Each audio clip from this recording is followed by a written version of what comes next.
What's up sa inyo mga kuys na welcome back sa aking channel and welcome din sa ating segment na Hot Wheels Spotlight kung saan nagbibigay tayo ng short review sa mga Hot Wheels collections natin. Ang ating featured diecast ngayon ay isang legendary race car na nagkaroon ng isang appearance sa pinakamagagandang Fast and Furious movies, no? Ito ang Hot Wheels Premium Ford GT40 mula sa Fast and Furious Fast 5. Ito siya mga kuys. Yan. So tara mga kuys, i-review na natin to.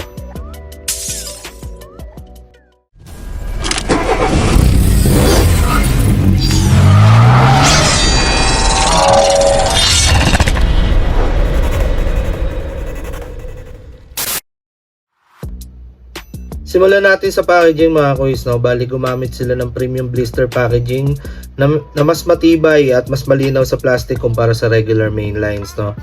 So sa card art naman mga kuys, ayan, tampok ang Fast and Furious Fast 5 logo na may dramatic background, ayan. So simple pero napaka premium ng dating niya, no? Makikita rin natin sa upper left. Ayan, sa upper left yung Hot Wheels Flame logo. And naka-number din siya. 3 out of 6 sa Fast 5 series. And kung card collector ka mga kuys, no, or carded collector kayo mga kuys, isa ito sa mga packaging na talagang magandang i-display dahil malinis ang design at hindi overpowering ang graphics, no.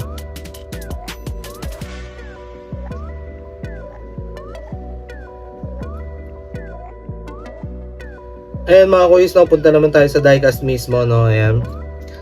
So napakaganda ng proportions ng casting na to, no. Mababa ang stance, ayan, kitang-kita naman natin. So sa katawan, ayan, malapad, no. At kitang-kita rin natin ang aggressive racing profile na naging trademark na ng GT40 mga kuys. Ayan. So punta naman tayo sa paint and livery. Bali, finished ito, no, sa metallic blue paint na nagbibigay ng elegant at classic na look sa sasakyan natin, no. So hindi ito heavily decaled, ayan, kung mapapansin nyo, no. At iyon ang isa sa mga dahilan kung bakit lumalabas ang natural beauty ng GT40 mga kuys. So may subtle GT40 sa side graphics niya, no. Ayun, no. Ford. Ayan, nagbibigay din ng konting accent na hindi sinisira ang clean appearance nito, no. So pantay rin ang paint application at walang makikitang obvious na overspray, no. Bagay na inaasahan natin sa isang Hot Wheels premium release mga kuys.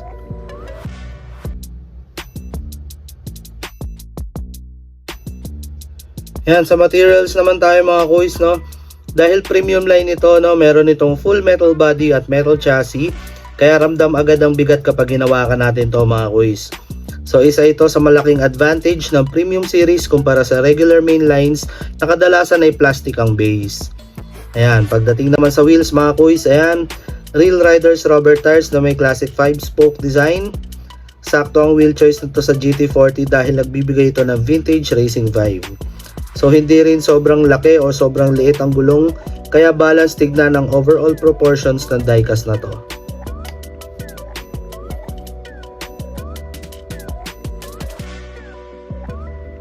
Yan, so bago tayo matapos mga kuys, meron muna akong fun fact para sa inyo.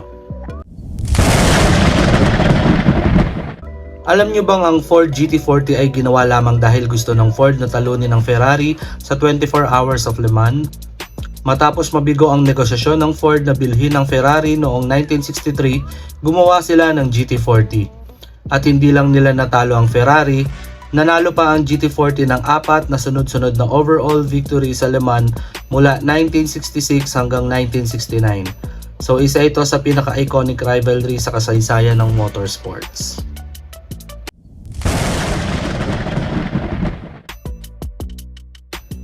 So overall mga kuys, no, bibigyan natin to ng ratings na 9.5 out of 10. So isa itong napakagandang premium release, no. Simple ang design pero napakalaki ng historical value ng casting. Bukod sa pagiging bahagi ng Fast and Furious franchise, dala rin nito ang legacy ng isa sa pinakadakilang race cars na ginawa ng Ford.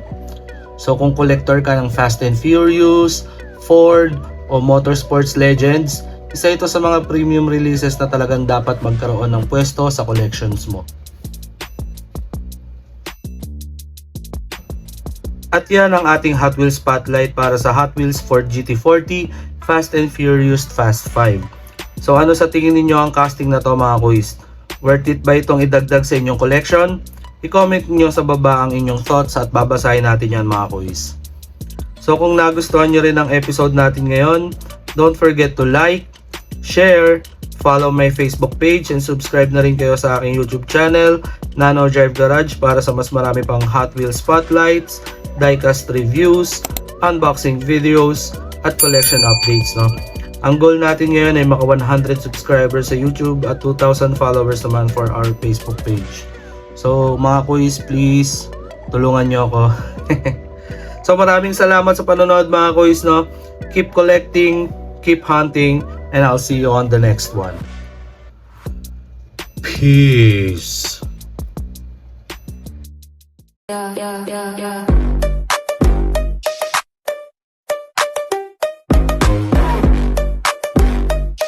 Yeah. You swipe left on my heart like a Tide app. Two-step verification, but you knew the trap. Said I need space, but your timeline's packed. Our flame died quicker than a birthday snap. Your lips dripped honey with a